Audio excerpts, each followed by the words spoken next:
commanding the room. There you go, Andrew, where he belonged.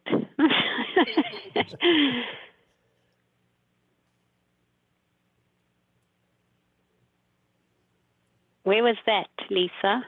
I think that's at Art Block. Art Block. That was the same year, 3 years ago, right? Yes. Wonderful. St. Stephen's. Was that at the school, the Blackstone? Oh, at the school. Okay. Sorry. Oh, Sorry. Yeah, that's you're right. You're right. The brick is different. The brick. The brick is different, yeah. Okay. That's the room where the interviews took place. Oh, right. Nice. Okay.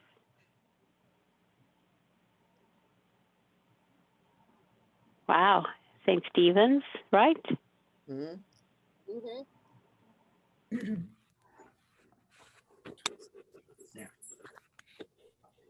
Any more? We're just waiting for everyone to join, and this felt like a fitting tribute to Andrew Parthum. And for those of you who don't know Andrew, Andrew is the founder, the person who started the Blackstone Franklin Scholarship Fund. Lisa will give you the details about just how that vision materialized. And unfortunately, we lost him very recently. And he's a tremendous loss to the neighborhood, to the scholarship fund, and to everyone who was on the board and is on the board, and anybody who touched will miss Andrew. So that just felt like a fitting way to wait for everybody to join our call today. And we've dedicated the first however many minutes to Andrew. So we want to give the floor to anybody, and I'll call out names to just keep it a little bit orderly. But I just wanted you to all get the opportunity, if you knew Andrew, to say a few words to us. How many people are on the call right now? There are 44. Matt, please let me know when you think we should begin. I think you're all clear. Bill You think so? Yep. Okay. I just want to know if Bill Leonard has joined. Bill, I see you. Thank you. Bill, I hope. So, Bill, I just want to open with you because you are Andrew's partner, and you have been with Andrew through thick and thin, and we just wanted to start with you and say thank you so much for taking care of our friend for such a long time, but also give you the opportunity to share your thoughts on Andrew. Thank you for joining us, Bill. Oh, it's my honor and pleasure to be here to remember Andrew, and it has been a difficult journey, certainly over the last few months, but it's been an honor to take care of him, and it's been wonderful to love him for 31 years, and he will be remembered and loved by so many people. I've heard from so many folks from so many quarters how much he touched their lives, and I know he did, and I could see it, and the response has been amazing. So I am beyond thrilled, and I was a little hesitant to come on the call because I may cry a lot. I cry a lot now, and but he passed away 3 weeks ago today, and it was just wonderful to be able to be there with him. And he got diagnosed with brain cancer 8 years ago. Oh. And he had incredible care, which is wonderful, and I know not everyone has that, and I hope and pray someday everybody will. And we had a good run, and it got tough, obviously, in the last 18 months, and then certainly when COVID came, it made a lot of things worse, and he got sicker. And then certainly at the end of September, when everything really kind of came to a head. So he loves living in this. He loved living in the South End. He loved the neighborhood association. He loved the scholarship fund. And I am so pleased and honored that I know so many people have been donating to it and in his memory, and will continue to do so. So thank you all. You've all been great friends. And I'll just share this one last thing. So we were in Blackstone Square in June, and I can't remember exactly who we ran into. And the next day was going to be the awarding of the scholarships outside, of course. And maybe it was Lisa. No, it was Jan. Someone said, "Why don't you guys come by tomorrow?" And Andrew had his walker by then, and I got up in the morning. I said, "Do you want to go?" He says, "I do." And we went, and he was so proud. And it was kind of the first time he let anyone take a picture of him with the walker, and standing out there in Blackstone Square. But he was so happy to do it. It made me so happy. So thank you, and I will end there. Bill, I just want to say we are still your family. We would love to be there for you. You were wonderful to Andrew. And thank you for bringing him to the squares that day. I mean, it was wonderful to have him. Thank you. It was just wonderful. Thank you, Bill. Thank you. But please stay on and listen to everyone else's stories too. Thank you. Okay, sorry, I just was staring at Bill. No. Okay, so Bill, is Dave Wishelek, are you on? Dave? I am he on. Might, oh, Yes. Okay, Dave. All right, so I want to introduce you to Dave. He's an ex-president of, well, so was Andrew. Andrew was a president of Blackstone and Franklin Neighborhood Association. And so I would like to hand over to Dave, Sure. because Dave knew him very, very well. There you go. Over to you. Yeah, I know Bill well too. So Bill, nice to see you, and Nice to see you. and so sorry to hear about Andrew.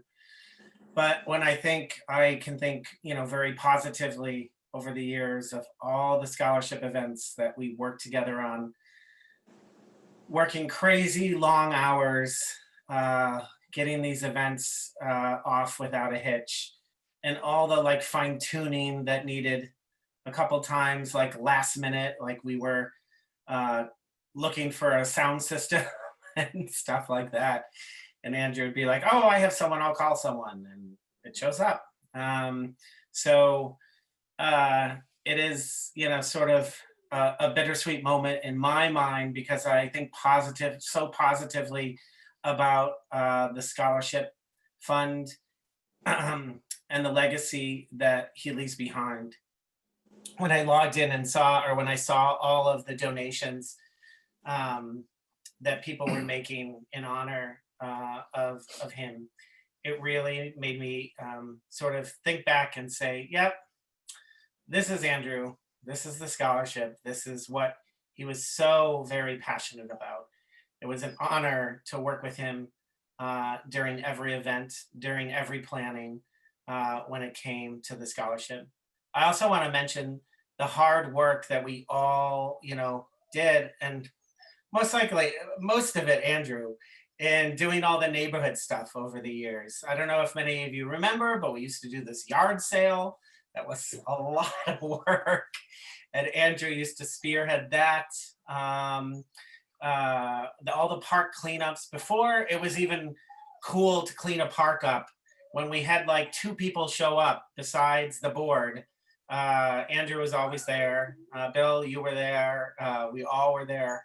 When it was, very, very few people, we would have 5 people attend a meeting, and, we'd still be motivated, and Andrew would be motivated to get us on board. Sometimes we'd walk away from the meeting and be like, wow, why are we doing this? No one really cares. But he would put us, in the right direction, reminding us of the goal of community and connection, and making those individual connections when we can. So I take away all that.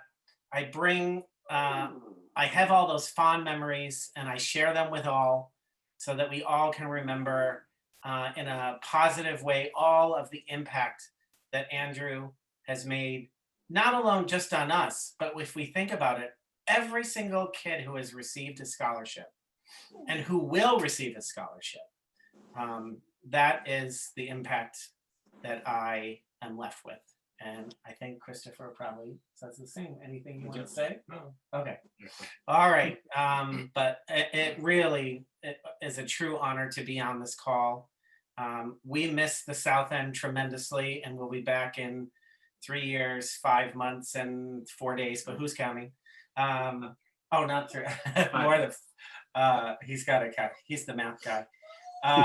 But I will say this: my fond memory of Andrew is when we were sitting on the boat, because we often took the ferry over to Provincetown together. And whenever he saw me, we sort of rode in the same seat together and we'd chat about neighborhood stuff and fun times in Provincetown.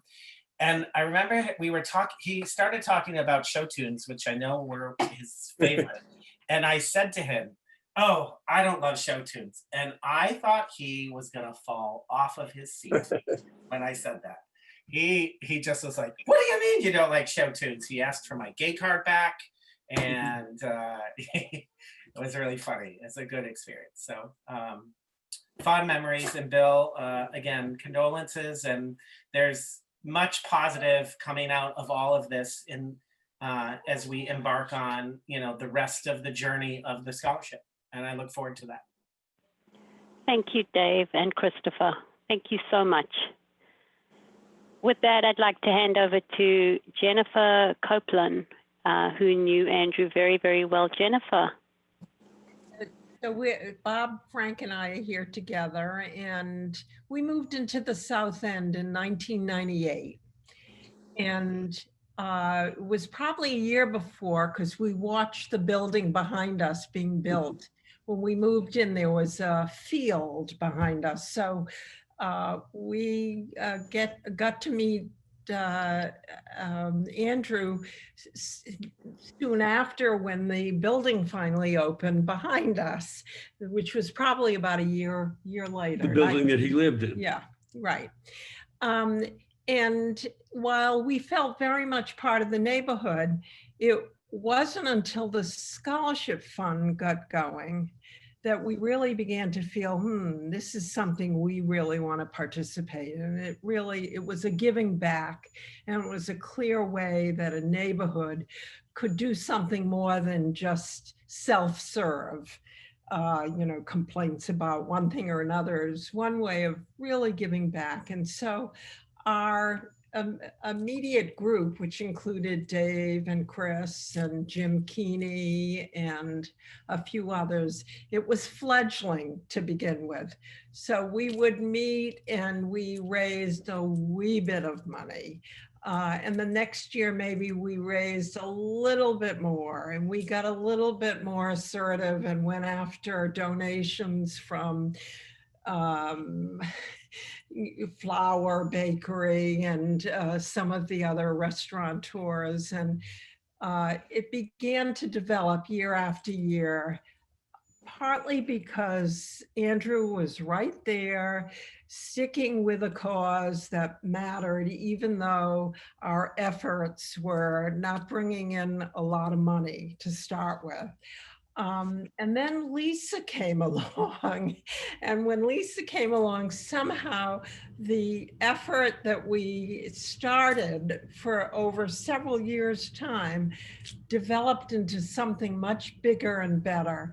And Andrew again was with it and was persevering and steadfast and kind and available and trustworthy, and all those wonderful things about Andrew that made it easy for us to be a committee and to work together and to make sure that this was going to work.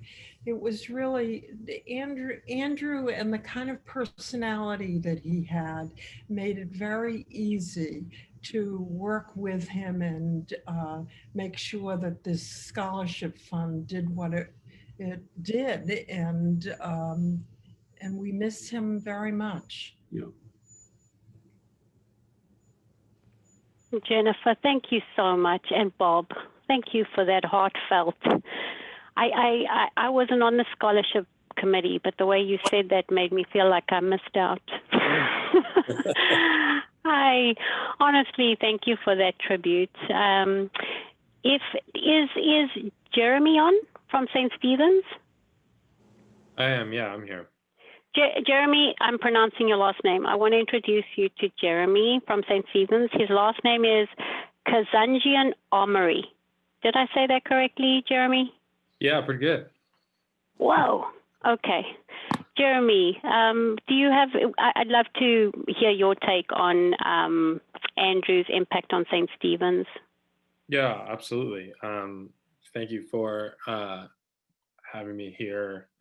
Bill, so sorry for your loss. The whole St. Stephen's community sends their love.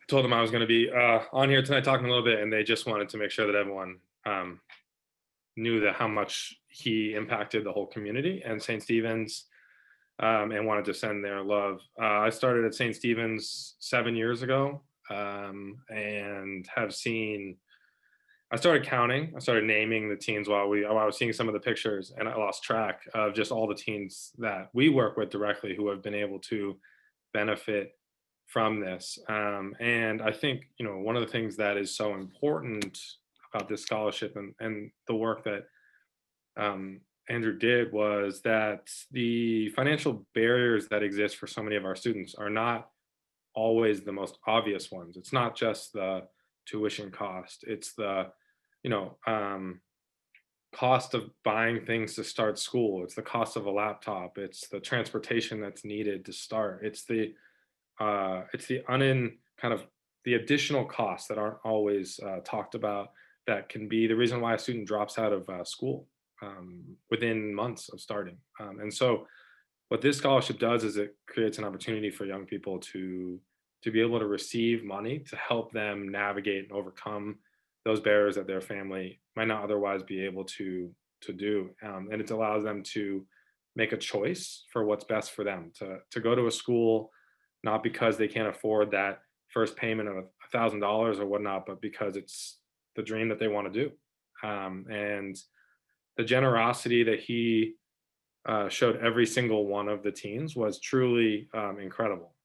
So yeah, I mean, here's a picture at St. Stephen's with so many of our teens. And I just remember every moment that he took to really get to know each of the young people, that he went above and beyond to walk over to them, to talk to them, to ask them about them, to meet their family. And that type of relationship building goes so much more than a check. And I know that, you know, it was teens who would then come back and he, you know, helped raise more money for more of them. And so many of them have gone on to graduate from college. I can think of, you know, Michael Cordero as an example of someone who's spoken and who went on to graduate from New England Conservatory. But every moment that I remember with Andrew at these events, or just moments when he would pop over to deliver a check because a teen wasn't able to make it and he wanted to make sure that he was able to hand it to them so there wasn't anything lost in the mail or anything. He had an energy and a brightness about him that was truly infectious. And it meant so much to so many of our families, and continues to, and that legacy obviously is very long. So just, I mean, on behalf of St. Stephen's, we're so grateful for all that he's done. And I hope Bill and everyone on this call knows that his impact is so far reaching in terms of young people who are able to go on and graduate and who are going to have their own impact in the world. So really grateful to be here and to be able to share that story, and just the impact he's had on our community and will continue to for years to come. So thank you so much. And again, so sorry for your loss, Bill. And thank you. You know that the whole St. Stephen's community is sending our love.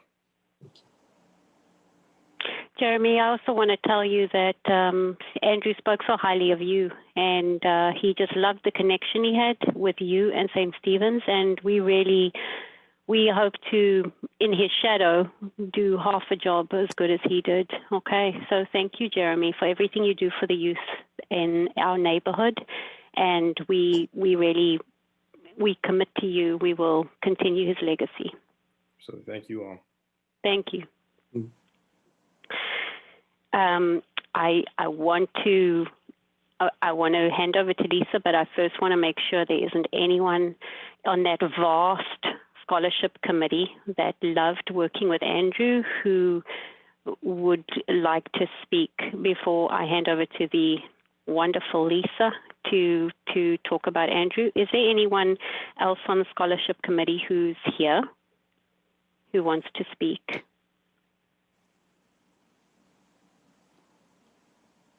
Bill, we added those photos. You see, we have the photos from last year. And we loved seeing Andrew because, you know, he did disappear a little bit because of his illness. And we just loved that he came last year, even though he had the walker. So it takes so much strength from him and from you. And we just wanted to share those photos because it's a fond memory for you. Lisa, could I hand over to you?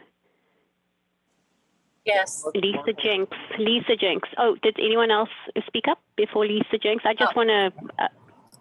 I just sorry, Lisa. I'll be very short. That's okay. And everyone in the Bill and everyone in the South End and in the greater community of Boston has really lost an amazing person. And I'm truly sorry for your loss, Bill. Andrew was just a really a great example of how to be the best person you can be for your neighborhood, and just had so much love and a great sense of humor, and passion, and he will be sorely missed, as you I'm sure you know. And I've heard. I miss him. And we all do. And he's in a much better place now. But we will continue to carry the torch for him. So that's all I have. Thank you, Mark. Thank you so much, Mark. We really appreciate it. Lisa, over to you. Okay. Can you see me? I'm traveling in a car. I'm not driving, but I'm in a car. There. Okay, good. We can see you. Okay, good.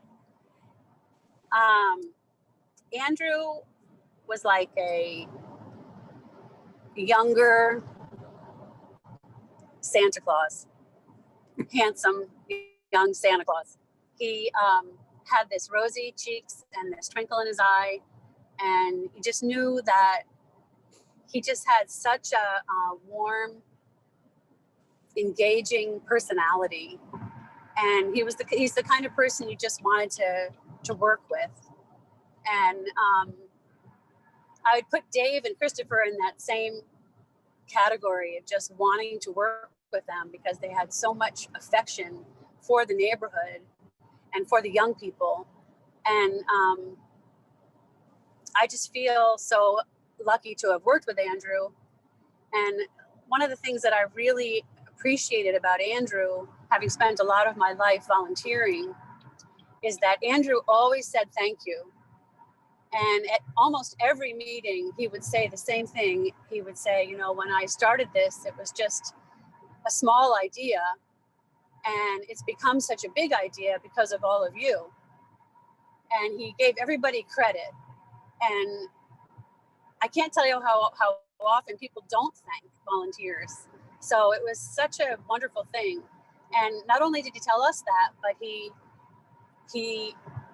would tell the students this when he would meet them, when there'd be interviews. He would say, just go with your small idea, because your small idea someday could be a big idea. And when we would, you know, do all the fundraising, and then we'd actually be interviewing and meeting with the students, and then eventually gathering for a reception to present the scholarships, Andrew was so good with the kids. And I can see him fixing a tie of one of the students, giving hugs, and just wanting to connect with them beyond the event, and see them around community. And I've been very inspired by Andrew. And I hope that, we can continue to keep this legacy going that he started, because it's really special. And I hope that anybody listening that would like to continue to spread Andrew's legacy with the young people in our neighborhood, we'd love to have you, and let's just keep this thing going.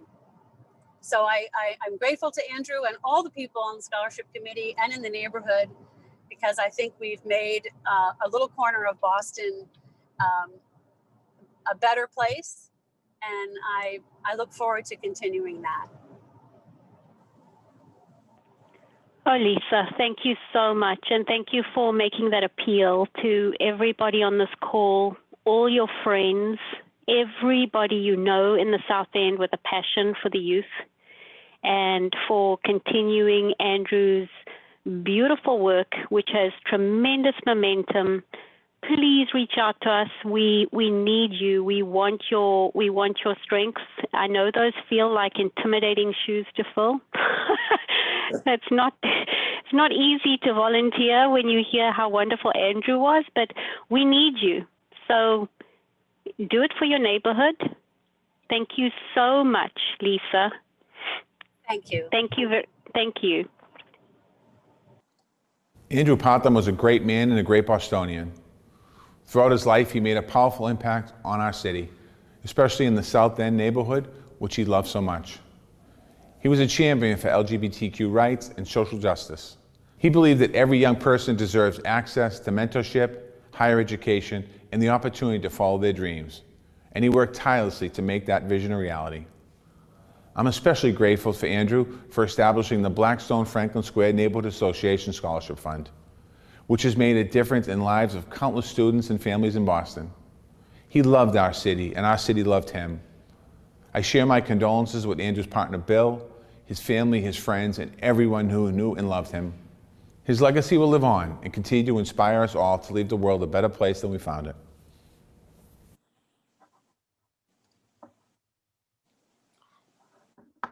Thank you, Matt, for your help.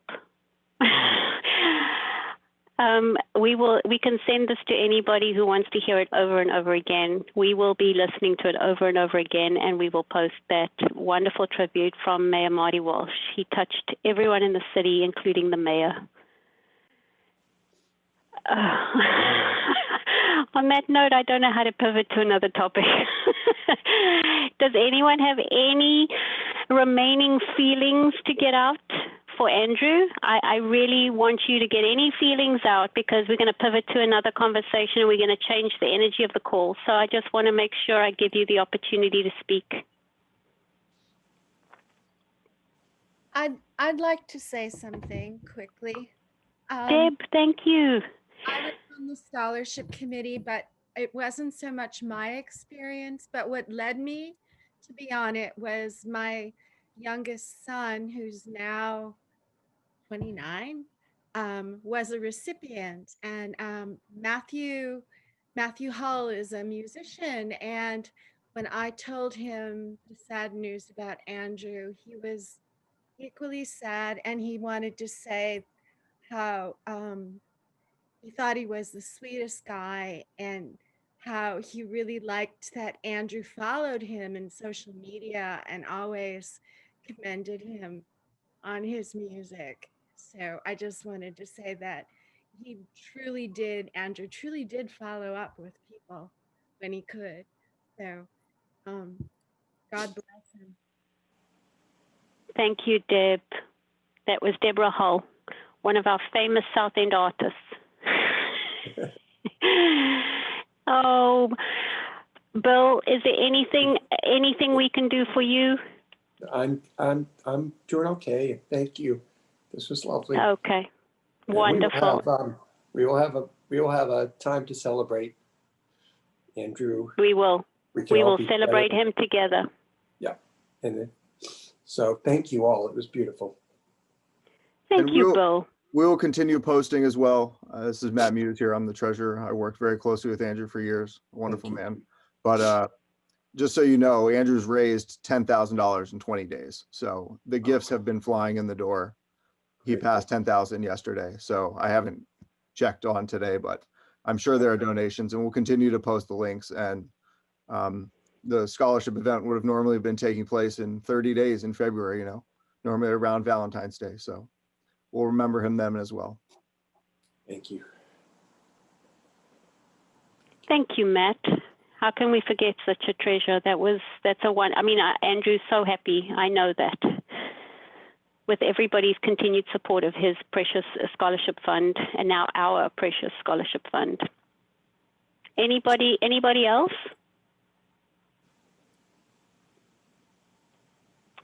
With that, I'd like Bill and everybody who is here to just honor Andrew. Please feel free to drop off the call and just know that we are with you, we love you, and thank you for sharing so many wonderful memories with us.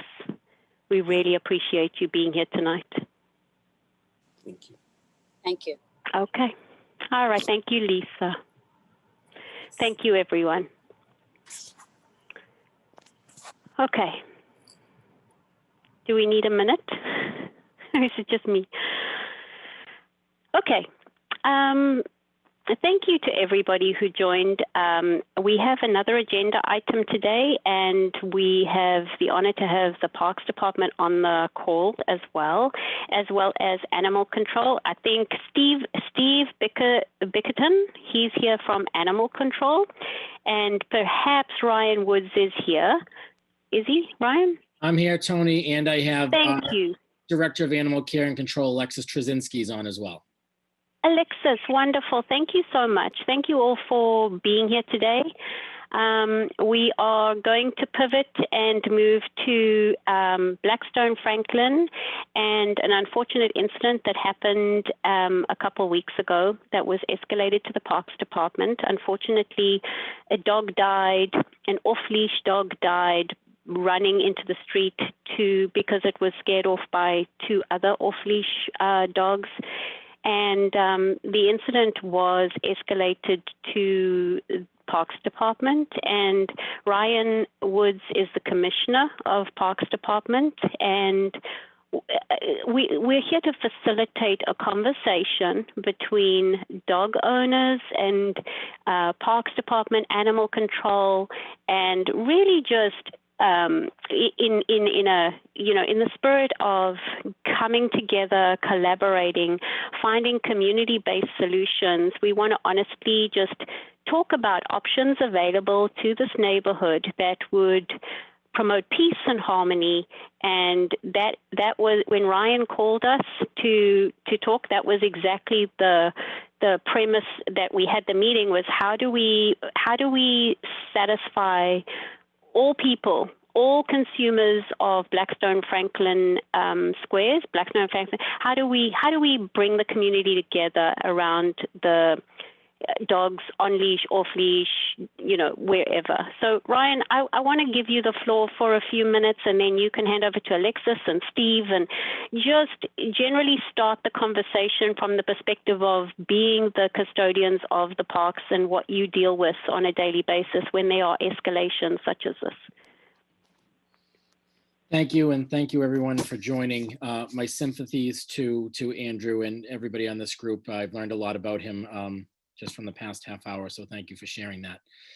Our parks are much better off because of friends groups. So of our 331 parks throughout the city, the ones that have friends groups, ones that have people who are engaged, that report issues and are willing to collaborate, are more successful open spaces for us.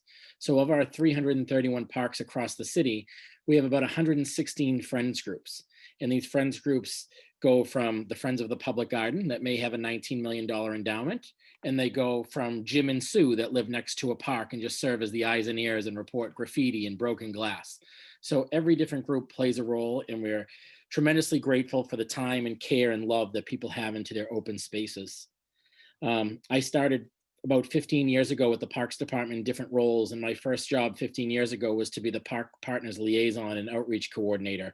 So it was my job to meet with all the friends groups and engage them. So started way back when, and Blackstone Franklin at the time was one of the first groups, probably first 5 or so that we met with. And back then we were talking about how do we bring more positive activity into these squares? We're a firm believer, as is Mayor Walsh, that the more positive activity in a park pushes away that negative activity and behavior. So whether it's 2-legged positive activity or 4-legged positive activity, we love all that kind of activity and passion that goes in the park. As you may know, animal care and control in the last, a year ago, July, came under our umbrella. So now it falls under the Parks Department. So it makes sense, as a lot of dogs are in parks. There are several, 4 or 5 dog parks throughout the city, as well as us having the horses for the park rangers. It was a natural fit to have them out of a regulatory authority and inspectional services and more with Parks Department. So we're very grateful to have that support staff with us. Like I said, Alexis is on the call, and I'm sure will help answer any questions. Our goal is not to come into parks and start ticketing or fining, or it's more to work with the community to come up with community-based solutions of what works. Every single park is different. There's no simple cookie cutter approach. And we want to work with you. You may see some signs going out asking people in a polite way to please leash their dogs. As Tony mentioned, there was an incident where a small dog ran out of Blackstone Park a couple weeks ago from being chased by 2 other off-leash dogs, and it ended up being a fatality as the dog was run over by a vehicle. So we received some calls from people that were in the park, from the dog owner itself, asking the Parks Department to step in and saying that things are getting out of control and how can we regulate or what can be done. So we didn't want to come in guns blazing, asking people to, you're going to be fined if you don't follow the city ordinance about restraining your dog. I know, after working for 15 years, especially with Blackstone Franklin, the passion people have in that park, and that there are a lot of dog owners in that park, and a lot of people welcome the dogs in certain panels of that park to keep positive activity going on. So I think the conversation is, how do we make it work? How can we answer questions? And my plea out of this is the successful dog initiatives we've had have come from having a dog group established within a friends group. So at the Friends of the Public Garden in their off-leash dog area, they have their common canines group. So when there's issues, we'd rather, instead of just coming in and shutting it all down and saying, we're gonna, be fining people, all dogs have to be in leash, we'd rather work with a subgroup of the friends group that, know the dog owners, whether you're on a social media page together or an email chain or whatever, just to address any issues or come up with new initiatives that we should do in the park and work together. But I think that's our plea, is if there's some group in your community that wants to form a dog group. I think there was one in the past and it kind of faded away. We'd love to start that again because we want this positive relationship and positive engagement. So I rambled on enough. Hi, Ryan. My name is Joe. Hi, Joe. I'm an ex-Blackstone Franklin Square Neighborhood Association board member. Still work with them. I'm on, actually, I'm on their text chain. Still semi-involved, quasi-involved. I'm also one of the original founders, with several people on the call, of the Square Dog. I was also part of the group that started the Common Canine. Mark is on this call also. He was with that group. And so many things I want to say right now, and I wish we had a call earlier about this. But there is definitely a group. There's been a great dog group, a great experience for so many dogs and dog owners in the square. We think over the past, I want to say it's about 3.5, almost 4 years now, that we've had the Square Dog as an actual Facebook group. And quite frankly, it's been going really, really well. Obviously, we're going to have incidents here and there. You add dogs into an area that isn't fully contained within a transient neighborhood, and unfortunately, you're not able to get every single person every single moment. But the Square Dog, working with Blackstone Franklin Square Neighborhood Association, as well as the Friends of the Blackstone Franklin Square, has done, I think, a pretty amazing job with both sides. We'll get a call every so often where a child was freaked out by a dog, whether that dog was mean or aggressive, or that dog was an aggressive lover. We do have a few of those. This incident, unfortunately, was extremely upsetting, extremely sad for so many of us. And as soon as I heard about it, as one of the Square Dog admins, I reached out to many people in the community trying to figure out who it was. I think I have figured out who it was, and I'm very sad for this gentleman. It was a really unfortunate situation, and it wasn't. That particular dog was actually on leash. Unfortunately, it was a smaller dog who felt intimidated by the two larger dogs who were not aggressive. I want to make that very clear. The two dogs were not aggressive, but as dog owners, we need to pay attention to our dogs. And that is one of our messages with the Square Dog, that you need to pay attention to your dog. Just because they're not aggressive doesn't mean they aren't intimidating. Okay, I want to make that very clear to the people on this call. We understand that a dog going up to a child, whether it's a happy dog and a very loving dog, it freaks a child out. We understand that when that dog goes up to a small dog, it could freak that dog out. That dog was on leash. It wrapped around its owner from what I've been told in my research by somebody who was there. I believe he either dropped the leash or the dog got out of the collar. I'm not sure which. And unfortunately ran out of the park, chased by the two larger dogs, went across Washington, came back across Washington, and that's when it got hit by the car. One of the big messages that we try to put out into the Square Dog Facebook group is pay attention to your dogs. Don't allow your dogs to bark. Don't dig holes. Many things that they have to agree to when they join. The unfortunate part is when we're a transient group where we can always tell who the new dog owners are, and we can always tell who are as we all know, there's a cycle in Boston. Being in real estate, I know it well, 6-1 and 9-1. Those are the turnovers for real estate and rentals, especially. And we get a whole new group of dog owners coming into the area. Sadly, there are not enough parks that have true off-leash dog parks in the city. So dog owners, which there are a lot of in this city, tend to find parks and areas that they can bring their dogs to that are close to their homes to exercise, socialize, meet with other people, which is very important for the dogs and the dog owners. If we could get on top of those people a little bit quicker, we could probably rein things in a little bit more. I'm not going to say that we need to have a dedicated space in every area. I think the Common Canine and the Boston Common has worked out quite well.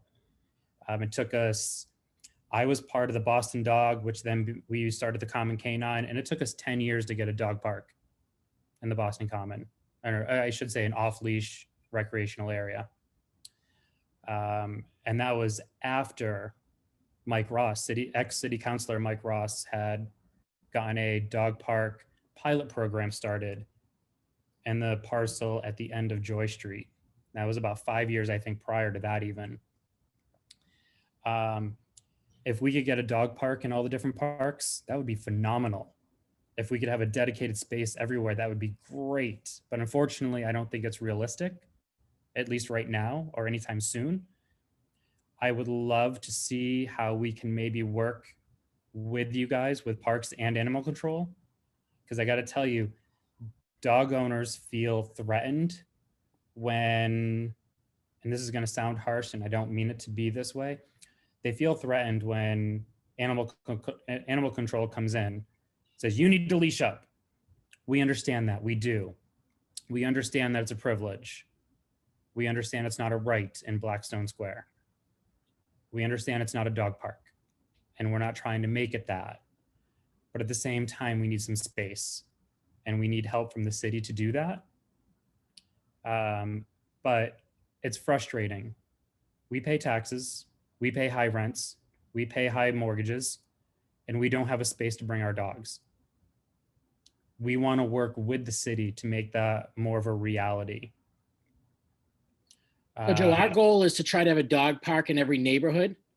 So we're trying to get, we're trying to get 22 in every neighborhood throughout the city, because there's only 6 in the city total. And there we, like, you know, on Washington Street, there is a dog park, Peters as Park. you know. But There's Peters Park. And honestly, it's disgusting. It's not well run. You have dog walkers in there with the dogs not paying attention with 6 at a time.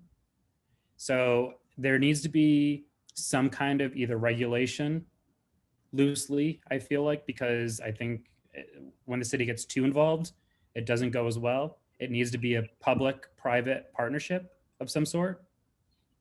Yeah, so that's our goal, is to try to get a friends group for dogs. And as Mike Ross's ordinance states, every dog park that has to have a friends group. So I'm really glad to hear the Square Dog still exists. On my call with some of the leadership, it sounded like it dismantled. Nope. So I'm glad to hear that that is still in place, and we should have a contact, because we don't have your direct contact. So I should make sure whoever the email me anytime. And I think I see Tony raising her hand, and it is still there. Tony, absolutely unmute yourself and speak up. I mean, we're still here. It's the original admin group has had extreme life changes between children, moving, work, etc. We're still here. We haven't been as active, but Tony keeps on shaming me in a loving way. I have a question. Here. Thank you. John, did you want to say something? Please, I just wanted to I'm really sorry to hear about a dog, and it's sad. I'm not a dog owner. I bought a beautiful home in the South End 3 years ago for the parks, the #1 reason, how beautiful they are. And I have to say that Blackstone Square is not beautiful anymore because of dogs. Nope. And John, I'm sorry, John, but I'm sorry. I'm sorry, but I actually need to stop you right there for one moment. Oh, I'm sorry. I let you talk for 10 minutes, sir. I have 1 minute. Then you can have somebody else. Okay, go ahead. Go ahead, John. Make my point. Go ahead. I'm sorry. But the place is defecated everywhere. There's mud on every quadrant. There's no more human quadrant. They're swimming in the fountain. They run across the pathway back and forth when you try to walk through with groceries or whatnot coming from foodies. It's frustrating. And if I can understand the child's point of view, petrified of dogs, suppose I'm an adult petrified of dogs. And there's signs everywhere that say, fine, no dogs allowed. I think that's the law. I'm all for cooperation and collaboration, but when I hear it's a passive park, dogs are allowed, you don't have a voice because you don't have a dog, that's not fair. And I'm here it's a public forum. I'm here to say my point and say my piece. I really appreciate that. Okay, I'm sorry. Don't be sorry, John.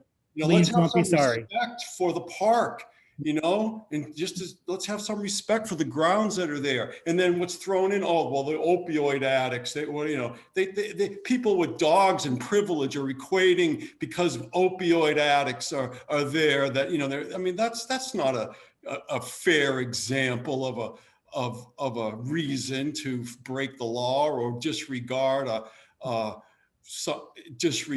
a consensus of fairness of where dogs should be, just because if there weren't dogs, there'd be addicts there with needles. That's not a valid argument. John and Joe, I want everybody to speak, and I want everybody to stay respectful of each other. So I really appreciate what you're saying, John, as a non-dog owner, and I really appreciate what you're saying, Joe, as a dog owner. And I just want to make sure that everyone feels comfortable to speak and they will not be shushed but they also don't hog the mic. So I'm going to mute, but I definitely want to make sure, John. So you're wanting. What is your ask? And I'm just going to document them. This isn't going to resolve anything. I just want everybody's concerns to be voiced. I will minute this, and I just want to collect everybody's feelings on this call. Okay, so John, what is your ask? My ask is, obviously my ask is not no dogs. But I mean, I was all for, let's have a dog quadrant, not just a human quadrant. Okay, thank you. And in light of that, let's have a properly fenced in dog area. And if fantastic. That's great. So a wonderful suggestion, John. Thank you. You're welcome. And Joe, sorry. Joe, do you have any final requests before we hand over to there are 58 people on the call? I just want to say, John, thank you so much for your comments.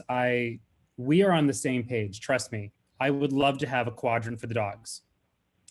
Okay. I just want to make one really quick point. The mud and the lack of grass and everything else, that is not purely from the dogs. That has been like that for many years. And quite frankly, if you look at the Boston Common and you watch what happens there, I lived in Beacon Hill for 6 years prior to moving back to the South End after 20 years. And the Boston Common gets aerated. The Boston Common gets sodded. The Boston Common gets seeded. Blackstone and Franklin Square do not. There's so much compacted soil that nothing can grow but weeds. Look at the grass I say grass in quotes very loosely, but there's so many things that could be kept in the parks to make it much nicer.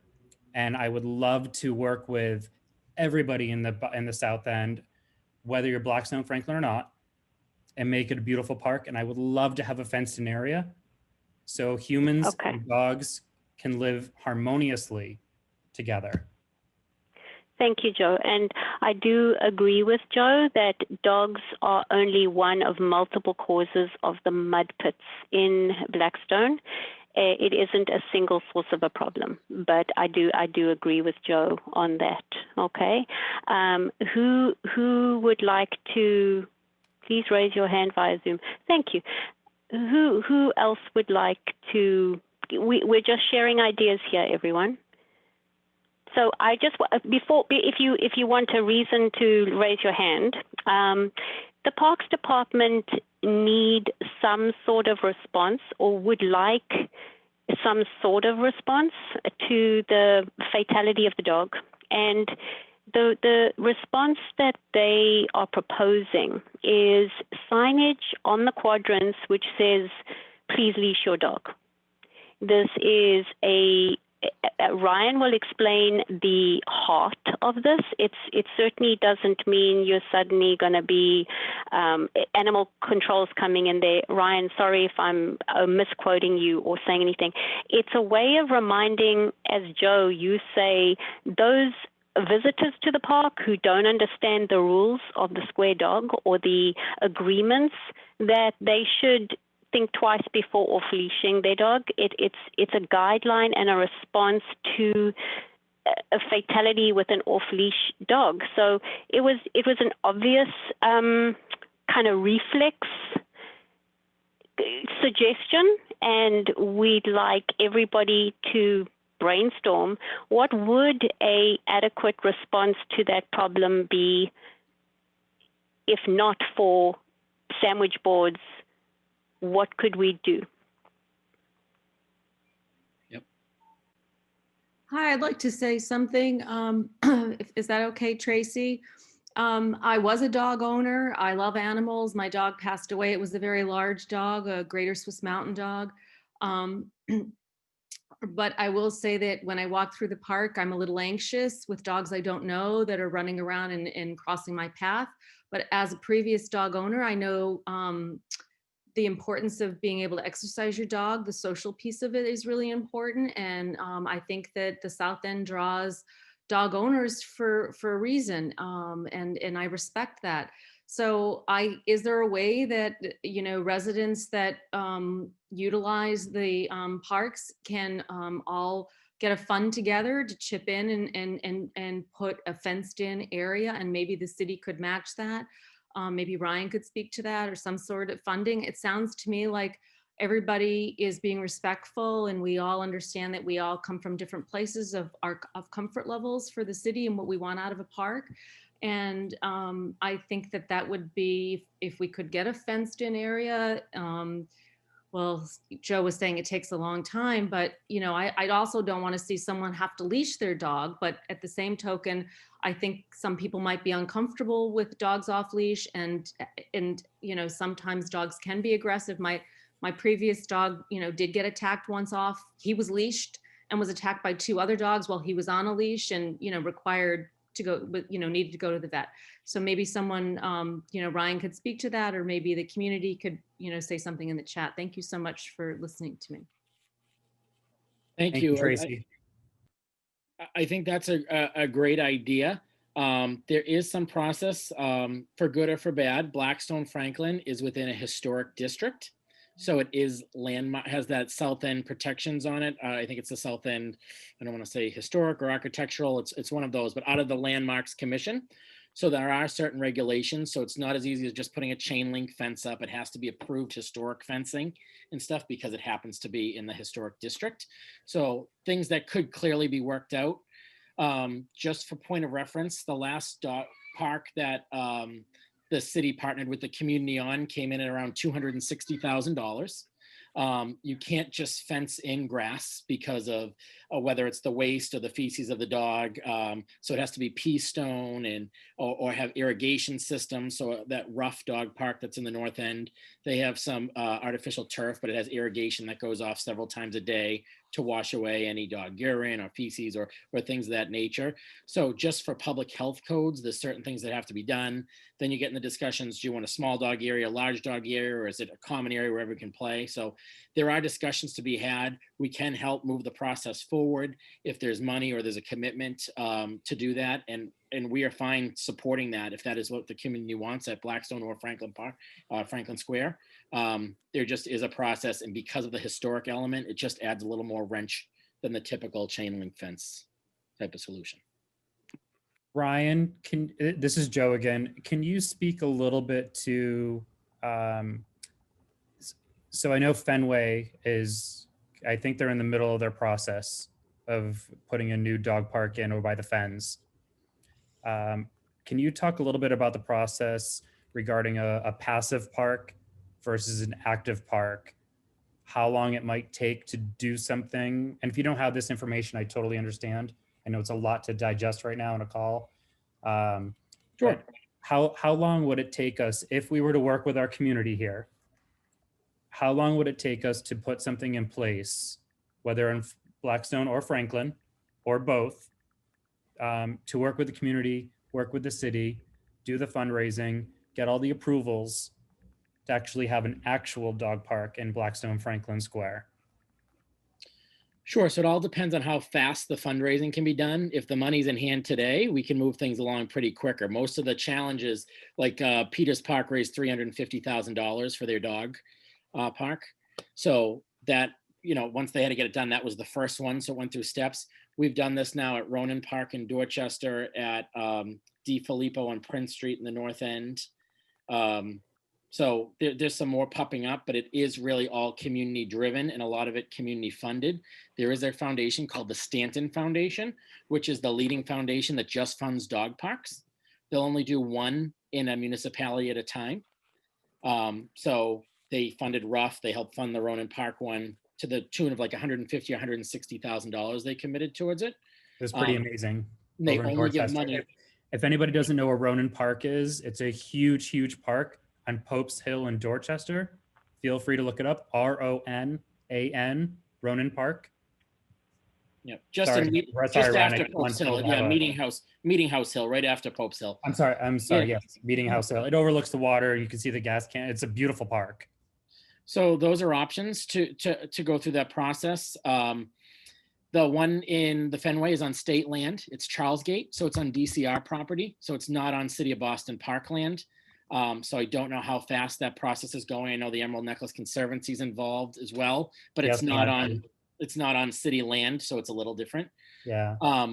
But it's a normal park project usually has 6 months to 8 months of design where the community weighs in on the design of an element, and then it's about a year construction. So it's about a year and a half once the funding's in place.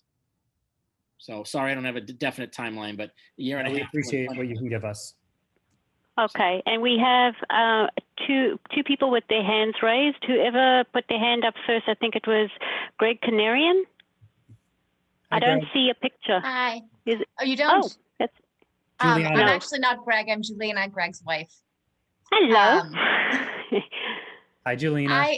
Hi, Joe. We are dog owners. We are members of the Square Dog, and we do exercise our dog in Blackstone Square. Though I will say recently, less often because we've grown a little wary, not knowing as many of the owners who we see there and seeing some dog behavior that seems less controlled.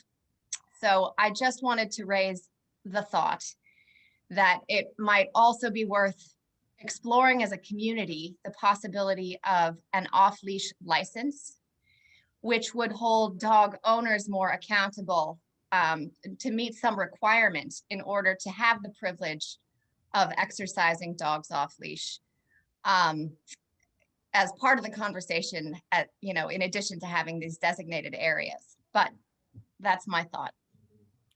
And that's a great thought. They do something like that in Brookline, I believe. Yeah. I was just going to say that, yes. Great thought, Julina. They do in Brookline. The Common Canine looked at that, and Brookline is very, very, very much on top of it, and they have specific hours as well. We looked at specific hours with the Common Canine in the Boston Common, similar to what New York does at, oh my God, how can you forget the biggest park in the entire world? Well, in Central Park and also in Riverside Park, they do that, Joe. Yes, exactly. By the Hudson. Both parks that I've been to, they're great. They have specific hours. We discussions at the Common Canine back in the day, we realized that wasn't going to work because there are so many people in Boston that work at hospitals, especially, that are so nearby to all of our neighborhoods, that there's so many hours that people are going to be there outside of what normal work hours might be considered. So we nixed it at the Common Canine, but it's definitely something worth But it's something to put on the list. Absolutely. Yeah, okay, that's a great one. Desi Murphy. Hi, Tony. Thank you for calling on me. So I'm Desi Murphy. I am the Vice President of the Worcester Square Area Neighborhood Association. So I am speaking, though, to speak in support of creating a fenced-in designated play zone for dogs. And just some additional information. So I'm the parent of a 2-year-old child, and what I want to do is paint a picture of how we currently experience the park. So we walk through the park all the time. We'll even pet the dogs. A few big dogs will jump on us, but I always tell my son, listen, you're going to play with big dogs. Unfortunately, there's a risk they're going to jump on you. It happens. And that's fine. But what also can happen is, like, let's say I come back from the butcher shop, I'm walking through Blackstone Park, a dog owner's on their cell phone, a dog will then try to jump, go underneath our stroller and grab raw meat out. And of course, the dog that does that has an owner that is absolutely not paying attention and is texting. This does not reflect every dog owner, of course, but nonetheless, this happens enough that I think it creates a situation where instead of people bringing their kids over to Blackstone, there are people that walk from Mass Ave, Worcester Square, East Springfield, they walk all the way to Ringgold. So it's, causing parents to visit the park less often. So I just want to say I would strongly support putting in a fenced in zone so that, designated spot for dogs, and it'll just be easier for people who are walking through with their kids and with groceries. Thank you, Daisy. I've noted that. That's great. Thank Anyone you. else want to put their hand up? We want your feedback. We can't solve everything here. We need to know what your thoughts are. Tony, I'd like to just comment to Desi's comment, if that's possible. Sure. Desi, I completely 1000% agree with you. When I was at the park more often, literally because I lived across the street at 431 Shawmut, I was there a lot more often. And it's hard when you don't have a group of people there that are a core group that are willing to say something to people. That's something that I did quite frequently. I would like to be there more, but unfortunately, I am now over on Wareham Street. And my dog has noise sensitivity issues, so we don't get over there as much.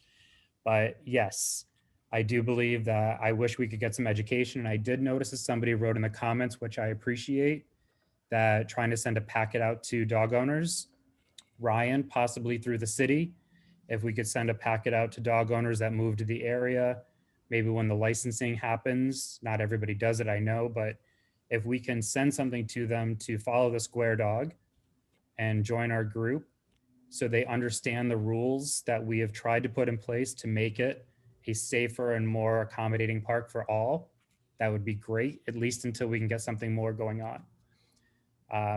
I don't know what else we can do besides that. But I do try to talk to people as much as possible. I try to make sure, please pay attention to your dogs. That unfortunately is part of the problem that happened with the dog that died recently. There were dogs, one of the owners was in one quadrant, his dog was in another quadrant, was not paying attention as much as he should be. And unfortunately, even though there wasn't aggression, there was intimidation. So yes, Desi, I agree 1000% that people need to be off their phones and pay attention to their dogs. Absolutely. In or out of a fenced-in dog park. Is anyone raising their hands? Because I'd like to also comment, but I don't want to overstep. May I speak? So a lot of these good ideas, okay, require a very active volunteer group. And, you know, the dog owners are the de facto ambassadors for the squares. And unless those dog owners are involved in the squares, not just for their own dogs, but for the entire community, every one of the ideas is going to need effort. If you want to overturn passive park status, you need to work for it. If you want clean parks, you have to work for it. You have to volunteer. You have to extend yourself well beyond your pooch. It requires a dog community that is so passionate about controlling and managing the other dog owners and policing bad behavior. And it's a lot of work. And, you know, I sometimes did come off incorrectly a couple of weeks ago. The weather was still good. And D4, the police had asked me to ask the dog community to, just out of respect for the police who are there to enforce laws, if I could please ask the dog community to leash their dogs when D4 was actually driving through the park. And I went to the dog owners and I was yelling. The reason I was yelling is we are social distancing and nobody would come close to me to talk to me. And I was going, please leash your dogs when D4 is in the squares, because they need to enforce other laws and they can't go and pick on another issue if they're ignoring one. That's like, you can't choose which laws you are worried about. You have to enforce them all, or you cannot do anything in the squares. So the kind of dog community that we need is a dog community that says, yes, I will play ball. I will help you because I care about the macro issue about how to make the whole community happy.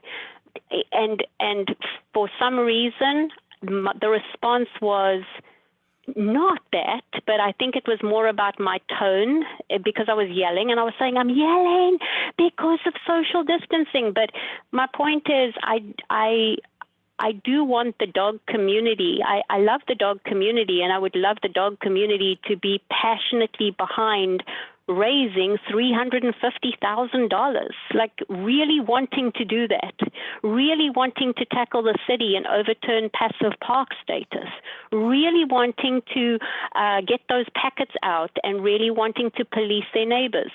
So that's my soapbox moment, Joe and company. Please feel free to tell me I'm out of line. Tony, you are never out of line, number one. You are an amazing, amazing woman who is like, truly. You do so many great things. Thank you, Joe. No, seriously. I heard actually about your interaction, not only from you as part of the Blackstone Franklin Neighborhood Association on our text thread, but I also heard from people a couple days ago at the park. This crazy woman was yelling at us. I was like, no, she wasn't. She was telling you what needed to be done. I'm reading your lips. I know exactly what you're saying. Thank you, Joe. And that's the message for that's what I'm trying. That's what we're all trying to do, is get on the same page as a community, right? So, and so I want to answer that. It's hard as dog people who do not have the voice that we need to put dog parks in place, because the city, sorry, Ryan, I hate to say it this way, but the city seems so against dog parks, especially when we hear so much great things about New York, and you go to New York and there's a dog park in every single park. You come to Boston and we're a dog friendly city to a degree, and then we're not. There's so many dogs here. There's so many great people that want to do well by the community. We want to work with everybody, but at the same time, we need our dog parks, because the dogs are part of the community, just like the people that have their dogs are part of the community. We want to work together with everybody and make it a safe and wonderful place. But when we're approached in a negative way, whether it's Tony coming across in a way that she didn't mean to, it feels negative. When you have Parks Department and Animal Control sitting there angry at you and yelling at you, not a good thing. When you have parks saying, oh, we're just going to put up a sandwich board that says put your dog on leash, not a good thing, because we don't have enough spaces. Ryan, I saw your look and I agree. It needs to be done, and I get it. Joe, you just got to understand there's a regulatory authority that we're not allowed to have dogs off leash. So when taxpayers complain, I'm trying to work on a way to make this all work and engage the community. It's not here. We're not trying to come in and fine. We have not directed animal control officers, and we are for putting more one second, please. We are for putting more dog parks into parks. We've created 3 more over the past year. And the thing, it's all based on what the community wants. So the taxpayer decides through the community process so we hold 3 community meetings every time we do a capital renovation of a park. So when people come and say we want dog parks, that's how one just got put in Alston. That's how one just got put in Garvey Park in Dorchester. The money is there. And if the community process is driven, we want in a dog park, we are fine as long as there's a dog group that's willing to take the responsibility on. So I just want to say, I think that may have been the way things were. I think things have changed, and it's all been community driven where dog parks go when there's capital money allocated to it. I agree, and I appreciate it, and I love that. But I'm purely just saying, when the dog community is there, and we get, I'm gonna swear for a moment, so block your ears if you don't want to hear it. But the dog community constantly feels like it's getting shit on. There's a child's area of every park automatically. Some of them not so automatically, because there's huge money behind it. And I know those groups and I understand it. But at the same time, there aren't the dog areas like there are the children areas. And it gets frustrating for the people that are dog people in the city. That's a dog friendly city. That's not a dog friendly city at the same time. So Ryan, what I'm saying is I want to work with you. I want the Square Dog to work with you. And I want every dog group across the city to have a voice and work with you as the city. Can we do that? We can start with the Square Dog. That's the intent. Okay, thank you, Ryan. Beautiful. Tony, I have one last thing to say. Okay. I want anybody who's on this call who has a dog issue or a problem, please join the Square Dog. I think you can go to thesquaredog.org and you'll get to the Facebook group. Feel free to call, don't call me, text me, 617-833-3376 if there's an issue. And I will talk to Tony and the Blackstone Franklin Square Neighborhood Association, or feel free to email me, joe@unitboston.com. I put it in the chat, I'll put it again. But please let us know. We want to work with the community. We want to be there for you guys, dog owners, non-dog owners, and the city, and find the best way forward. Thanks, Joe. How many, does anyone have any opinions on anything to do, like the human quadrant? Is it annoying anybody, or is it like, does anyone have any other points to raise about the dogs? Fundraising for a dog quadrant. Kana has a hand up. Oh, sorry. I'm so sorry. I can't see. Apologies. Okay. I guess like regarding the square dog, like I know that we had like laminated signs for the human quadrant. Like, is there a way that we could get some of those signs, like maybe on like the corners of the parks, to kind of like advertise that? Because I moved to the South End at the end of October, and I don't think I found out about the square dog until a couple weeks ago. So I think it'd just be like really helpful, and especially because there are so many like new dog owners that have never ever had a dog. And I think just having access to that group and like knowing like etiquette at the park and all that would be really helpful for them. Yes, Kana, we actually did laminate signs. Unfortunately, it was only when we first started, and maybe within the first year and a half. Tony, can we maybe recreate those signs and put them on the four corners of the park? Sure. To direct people back to the square dog so they can, like Kana said, I agree, Kana. I haven't been there as much recently. I was there the other day and I looked around and I said, I do not know any of these people. And I would love to get to know all of you guys again, because it's a great group. And I agree, if we know the rules as dog owners that the square dog has put forward to make it a safer and better place for all, it would just be a much happier place for everybody. So thank you for saying that. And we'll work on those signs with Blackstone Franklin to get them put back up. Awesome. And then I guess just like one other thing that I wanted to add, I guess like in like regards to like licensing, I think like, so I used to live in Newton a couple of years ago, and when I went to the dog parks there, like you actually needed to have like a license like specific to Newton, or like specific to like Watertown if you went there like to use those dog parks.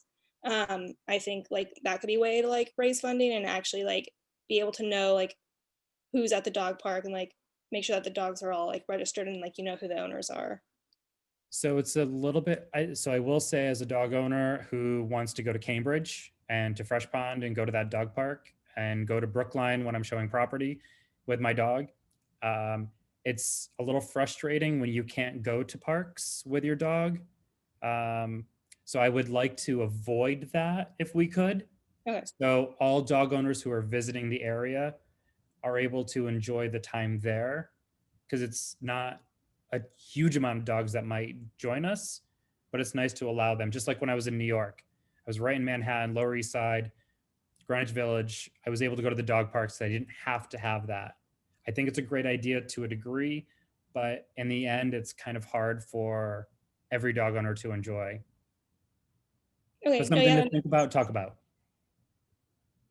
Are there any other dog owners who would love to join Blackstone Franklin or Friends of the Park or Square Dog?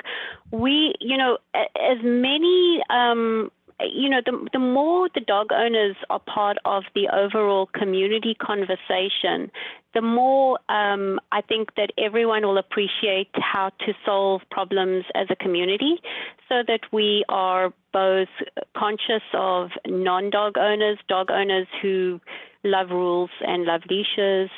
It's really important to be part of a macro conversation, and we really want to say that this neighborhood association would be so welcoming of a number of dog owners who want to take on these dog conversations, whether it be raising money, really brainstorming with Ryan. But as you know, Ryan's hands are tied too until we can, do the landmark stuff and all of that good stuff. But as a lot of these suggestions about, off-leash permits or it kind of acknowledges that off-leash is allowed, so it's very tricky. And I would say that that's why this is a conversation that needs to keep happening. It's not something that's going to easily have an answer. It means we've got to keep having conversations until we all understand all the various issues around some of the solutions that are being proposed. Tony? Hello, Dave. Hi. You would know. Oh, my goodness. You've been just quiet a long time. I'm muting myself now. I have been quiet, but I just wanted to add in, as someone who actually started the original dog committee in Blackstone Neighborhood Square. I just want to say, I have mixed feelings about the dogs. I own 3 dogs, but I also understand that it is sometimes really hard to be in those parks. I don't want to say that anything about what should happen or what should not happen, but what I do want to encourage you all, and this is something that I struggled with when my partner and I started the dog committee. We were there we helped Andrew start the scholarship. We then started the dog committee, and the dog committee lasted for about 5 months. And everyone was on board right away, and then everyone lost their steam. And what's really needed here, and most important, just like you said, Tony, is that people need to band together and really work hard. It's not easy. I mean, as someone who worked with the city to get those parks repaved, to get new trash cans in there, to get the fountains working, that took years of working and hard work and fundraising. And if we're looking at trying to do this in a park, in these parks, it's going to take that amount of time and that amount of work. And we need a committee. We need people to be not just vocal here, but to be putting energy and time into making it a reality. And Dave, would you like to join the Square Dog? Because I would love your help. Oh, I would love to, but I right now am too busy with a 14-year-old kid. I would love to, but maybe in 3 years when he graduates and I'm, living full-time in the city. Perfect. I will take you up on that. Tony knows how to get me in touch with you. After 10 years with the Square Dog. Thank you, Dave. Yeah, I'm happy. That is sage advice. To help in short-term projects, but I just want to push that out there, that really that is the big struggle here. Mm-hmm. Absolutely. Thank you, Dave. Who else has their hand up? Anyone? John C., I would like to reach out to you as a person who has definitely voiced some concerns and have a conversation with you if we could offline. If you would like to do that, please reach out to me. I put my information in the chat. Well, thank you. I mean, I realize this is a public forum. It's a neighborhood forum. Mm-hmm. And, I appreciate your moderating the panel, Tony. But I feel as if, Ryan's right. The city ordinance is no dogs off leash at all. Mm-hmm. That's the law. That's the ordinance. And, there are people and that we could go to City Hall and march on City Hall for that.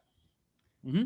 And to hear in the forum that, to get all the dog owners together to come to a solution to maybe give the people and children and kids. If I have grandchildren someday, I'd love to bring them in the park and play on the grass and sit down. There's nowhere to go. There's nowhere for kids to go. And, I love to talk offline, but I'm talking online now as a non-dog owner and somebody that's here for the long term in the South End for my investment of a home that I paid a hell of a lot of money for, just as much as somebody on Beacon Hill or Back Bay, just like a lot of people on the call, not because I'm saying about the money, but gee, why can't we have a park as beautiful as the Boston Common? We can. Why can't we? We can. Okay, why can't we? We can. Right? Our lives matter. Our quality of life matters in this neighborhood just as much as it does in other parts of the city. Absolutely. And John, and since I became active volunteering, what I realized is the city really needs us. If we are not one voice as a community, of course, the squeaky wheel gets the grease, right? So if this community doesn't band together and have like a unified voice and a unified message, it's very difficult for the city to achieve any goals. And so the idea is, we want to wrap this call up. So I just want to say any other questions or concerns need to come to us. I do want Ryan to finish the call. If Ryan, given that Joe has raised such strong concerns, and if you want to say something, please raise your hand so that Matt can and Jonathan can tell me that we have other comments, but keep them under 1 minute, because I want to leave one question needs to be resolved tonight, and that is Ryan wanted to put, Commissioner Ryan Woods wanted to put sandwich boards up that say, please leash your dogs, just please leash your dogs. And Joe, as the spokesperson, I think, of the dog community on this call, perhaps, I think so, thank you for nodding, is strongly opposed to that. Does that leave you in a tricky position, Commissioner Woods? Does that leave you in a tricky position with a response to this issue? Do you have to respond to the issue, or do we just need to continue this conversation very passionately to find solutions that suit the whole community?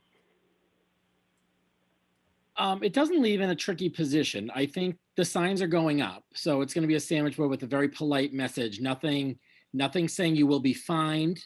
It's more educational. It has a graphic with a picture of somebody walking in a bucolic setting with a dog on a leash saying, please remind. We have them in probably 20 something parks across the city. And every time we get calls in or 311s, this is the approach the city has taken in a polite way instead of going in aggressive, because I don't want any past references like Joe has said has happened, at other places. We don't want that appearance. We're trying to educate. We're trying to all coexist, make it work.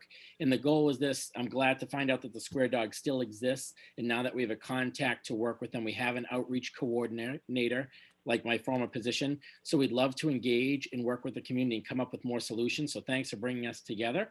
But I wanted to at least bring this to everyone's attention, because I think, Tony, you guys were surprised last week when we mentioned the issue of the dog. You hadn't heard yet of, the fatality and stuff. So we just want to make sure everyone was aware, and we're not going out there trying to change everything. We're trying to come up with a solution, because we do have to respond to the situation. And Ryan, is there a timeline? Could you give us a window? Can you postpone that for a period of time? How soon do you have to respond with those sandwich boards? Or is there a way we can delay it so that we can continue the conversation? Is there any possibility of a postponement? So I think these sandwich boards aren't staying up forever. It's something that goes up somewhere for a week or 2, 3 weeks. Okay. Until we see the problem go away. It's a sandwich board. So it's not anything that's a permanent sign. So it goes up to educate people. Emily, I'm fine if somebody wants to post something on it. They're already pre-created. So they're signs that we have made, and we have 20 of them. So I can't add more text to it. But if somebody wants to put an advertisement or info to join the Square Dogs, I'm glad to have that coexist on the board as well, to get that message out there. Thank you. Okay. Ryan, is there a way to seed the muddy areas of the park, or hyperseed or aerate, so that it's not a mud pit when there's a thaw? So we've talked about this with the Friends before, because there's money in the account to do that. If that's something that we want to take money on, it seemed like at the time the board, we'd have to work together with them if they want to take panels offline. The Boston Common, it's all privately paid. So the Parks Department is not the one reseeding, aerating. It's the Friends of the Public Garden who are under the umbrella with the Common K9. So if that's how money wants to be spent, we can do the temporary fencing. And the way they do it is they move panel to panel to panel. But I will say the Friends of the Public Garden are advocating to get rid of the off-leash dog program and putting in an official dog park as part of the master plan in Boston Common, because they are dealing with a lot of issues from a couple children that have been bitten within the last 6 months from dogs on the off-leash panel. Just some dog owners that aren't, on their game. Maybe they're on the phone or stuff. So Liz Visa and them are really pushing hard that way in the Common to go to a full-on, get rid of the off-leash program and go into a fenced-in program. So, thank you, Commissioner Woods. And Thank you. Just a quick comment on that. The Common Canine has also had a little bit of a fall off after 7 years of a Facebook group because a few people have moved away and did not get more people on board. And we are working on that as well on the Common Canine. So please, dog owners, if you know anybody who wants to join the Square Dog and become part of the admins, let us know. If you know anybody in Beacon Hill who wants to be an admin of the Common Canine, let me know. That'd be great. Thank you, Joe. Anyone? So we've got quite a lot of ideas here, and I know that we might need more discussion to flush them out. I think I got from you, Ryan, that you will put the sandwich boards up for approximately 2 weeks and then take them down as a immediate response. Is that what I understood correctly? Yeah, and it's probably just one sandwich board that's double-sided. We're not putting plaster in the park, things like that. It's very tasteful, and like I said, it's not aggressive, and it's not saying we're going to fine you. It's a peaceful message. It usually gets chained to one of the light poles with a chain because the sandwich boards are $400. So they actually go walking quite frequently. So it'll be there. And 2 weeks, it might be 2.5 weeks. It's when the activity seems to settle down, but it's not something we're looking for there for 6 months. It's just a light educational reminder. It'll be just a kind of a momentum builder so that we can actually be much more proactive and build the relationship between you and the dog committee. Great. Yes. Thank you. Thank you, Commissioner Woods. Tony, there was a woman named Sacha that raised her hand, but I saw her go down. Thank you. Want to speak?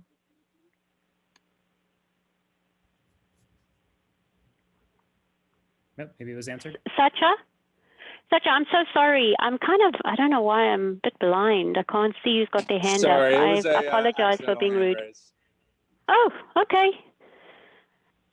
Look, everybody on this call, we are all so incredibly grateful that you would join the conversation. Please don't be shy. We really want everybody's feedback. We are happy to table this at every single community meeting we have, the Blackstone and Franklin Neighborhood Association, not to bore anybody, but we really want to help partner and progress this conversation. And I mean, what a dream if we could eventually raise enough money and do enough city work to create a dog park. So if you have that vision, please join us. We look forward to working with every single person who wants to be active in this community. So thank you for joining the call. We really appreciate it. Oh, and there we go. This is a way to remember Andrew. And thank you for everyone who joined for the entire hour and a half. I know we went 7 minutes too late, and so appreciate your time. Thank you, everyone. Thank you, Tony and Blackstone. Thank you. Thanks, Joe.